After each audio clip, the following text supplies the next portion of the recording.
As a follow-up to episode 6, we wanted to take a deeper dive into Parkinson's disease. Given how important exercise is for those with this condition, you're going to hear about an initiative called the Co-Pilot Project. It aims to connect runners living with Parkinson's with fellow runners to allow them to compete in races.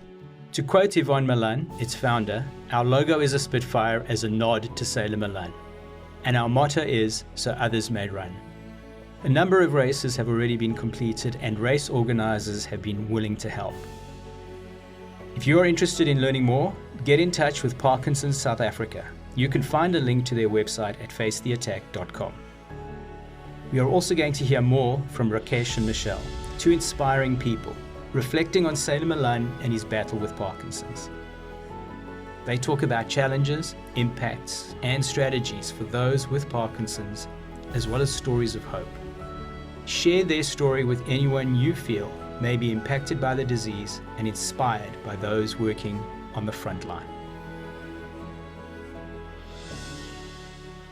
I'm the founding director of Parkinson's ZA, Parkinson's Disease South Africa NPC. There's probably not enough Sailor Malans out there. I mean, we all know of Muhammad Ali and we know of Michael J. Fox. And, now we learn about Sailor Malan, who's had quite an illustrious career, even at 52 years of living. And the thing is, there may be Sailor Malans out there, but they're not coming out, to say, they have Parkinson's. And it's only when they come out, will this disease basically, find its rightful place and then find the rightful resources to fund the research to reverse the disease. Yvonne approached me probably it's been about a year and a bit now, and she was she's had the association with the disease through Sailor Malan, or she actually sort of ran a race as a co-pilot to someone with Parkinson's. I can't remember which race it was, and she wanted to basically replicate that initiative onto other races.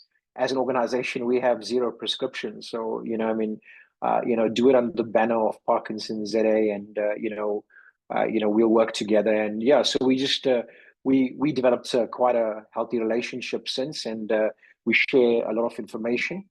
We want to basically get the co-pilot campaign in honor of Sailor Malan off the ground, and have more co-pilots join and have more people with Parkinson's completes their various events.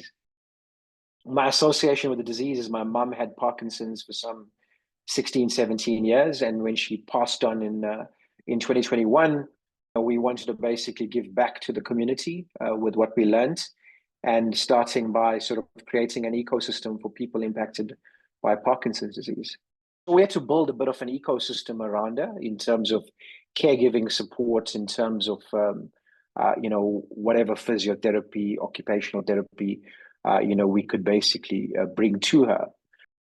With all of that, the one thing you can't do is buy friends, right? And so that was what was lacking, was a community. When she passed, myself and her caregiver, who incidentally is the program manager for our organization, sat down and said, okay, well, we've learned quite a bit in the last 16 years, and there must be something we can actually sort of do to continue in her sort of legacy. What we sought was to basically, create in the first instance a support group, create a community for people impacted by Parkinson's, but then to offer them some kind of rehabilitation in a very rudimentary way. My name is Michelle. I'm a physiotherapist. Been practicing for about 12 years. And in the past 2 years, have been working with Parkinson South Africa. So leading our Parkinson support group, where a group of about 30 or more people gather once a week. And we run through specific sessions tailor-made to helping people with Parkinson's overcome the challenges that Parkinson's disease causes.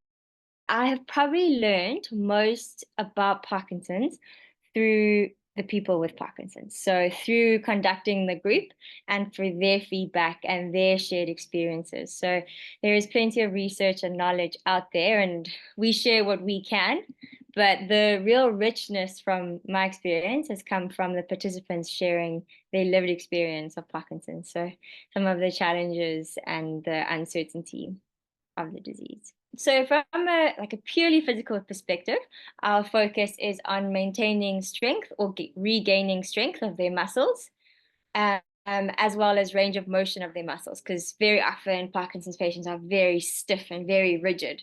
So you want to help them to be able to move more easily by doing a lot of stretching exercises. And then balance is very critical as well. And then a lot of the work or the exercise that we do is very repetitive. And it does combine both a physical and a cognitive aspect. So it's almost like brain gym. So it's a lot of laterality, moving the left and the right, stretching into your full range of motion, challenging your balance, etc. So you're engaging your muscles, but you are also engaging cognitively.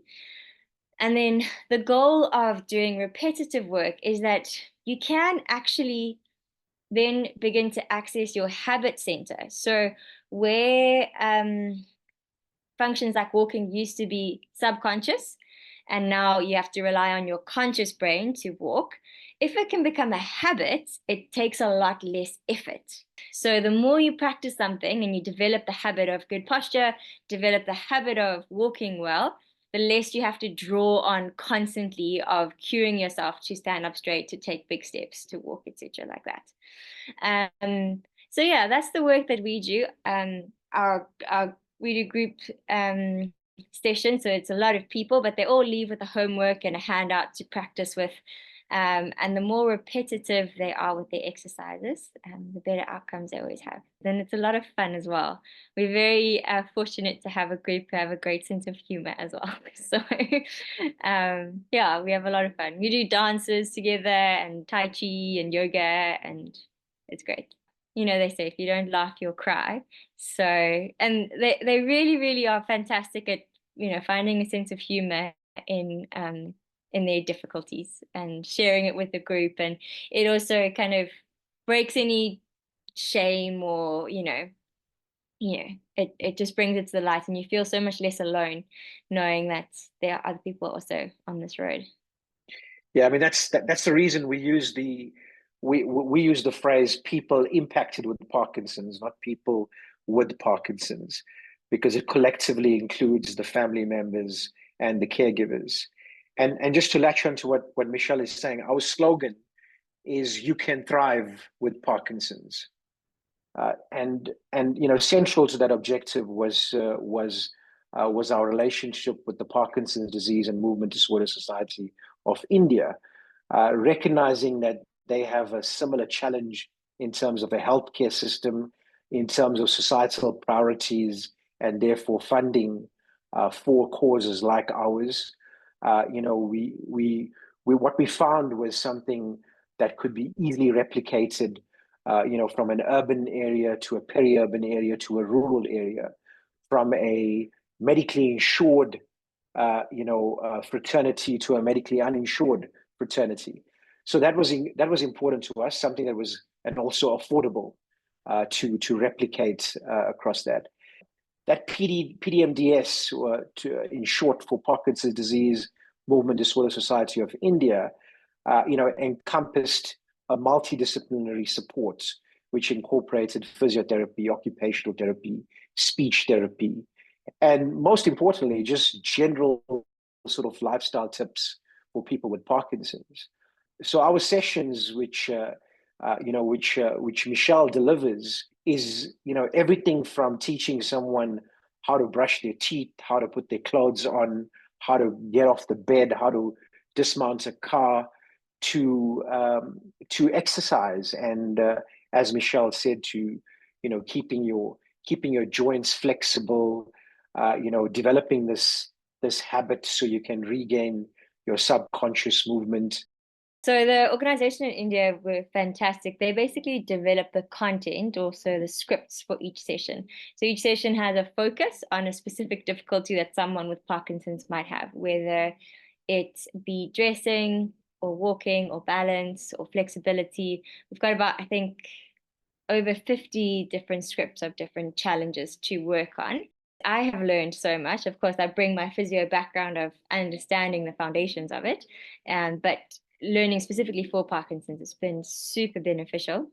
It's really being enriched by the interactiveness of the sessions, in that the members will share their lived experiences or offer advice to the other members in terms of, hey, go to this shop and buy these socks, they're great, you know? And that's what people need. And they leave feeling that they're part of something, that they're supported, they're not alone. They don't have to navigate this uncertainty, this tricky disease by themselves, or have to wait until their next neurologist appointment. Because I think up until they found the Parkinson support group, that was what they were holding on to. That's all they knew was where they were next going to get advice, you know. So at least every week they get to chat with their peers, get some help, get some advice, laugh together. They've got a really lovely community and great relationships. We started a support group in Durban because that's where, I started building this ecosystem for my mum, and it's a community I grew up in. I think we celebrated our second birthday in September this year. We're now about 168 members, and we're looking to replicate that model from Durban in South Africa to another metro in Johannesburg, and then Cape Town before we look at sort of peri-urban areas. In addition to that, we also do a lot of patient health advocacy work, and of course, just general awareness. Despite this being the fastest growing neurodegenerative disease in the world, there's still a lack of awareness. And in South Africa, in particular, our indigenous communities, basically stereotypically see this as being caused by some kind of witchcraft. So there's a number of people that in South Africa and in Africa at large that go undiagnosed simply because of the stereotype that basically surrounds this condition. And the biggest research to date in terms of attenuating the symptoms of Parkinson's disease is aerobic exercise. And so a lot of what we do in terms of our sessions, and also in terms of what we advocate to our members, is just the importance of aerobic exercise. What we're trying to do, which quite frankly is readily available in the developed world, is to complement the pharmacological intervention with a more holistic, practical sort of intervention that's based on aerobic exercise.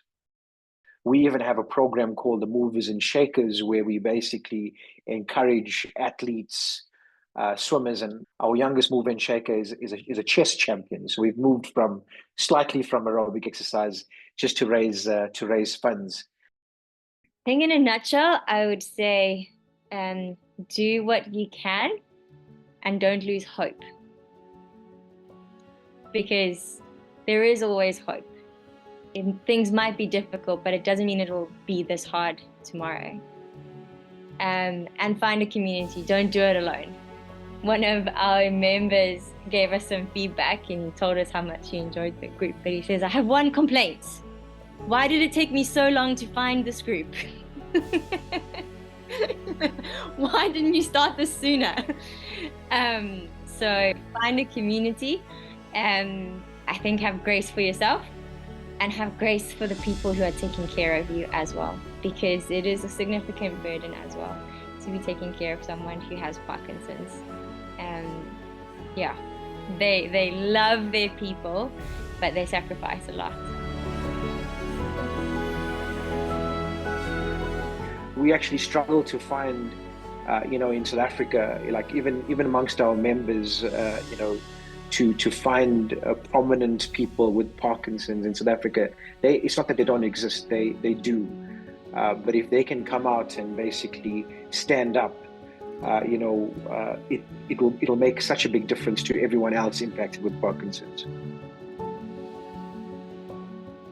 Keep following Face the Attack, the 3 battles of Malan for more bonus content, news, and updates. This podcast is not intended to diagnose, treat, cure, or prevent any condition or disease. We encourage listeners to consult with their own physician or healthcare specialist.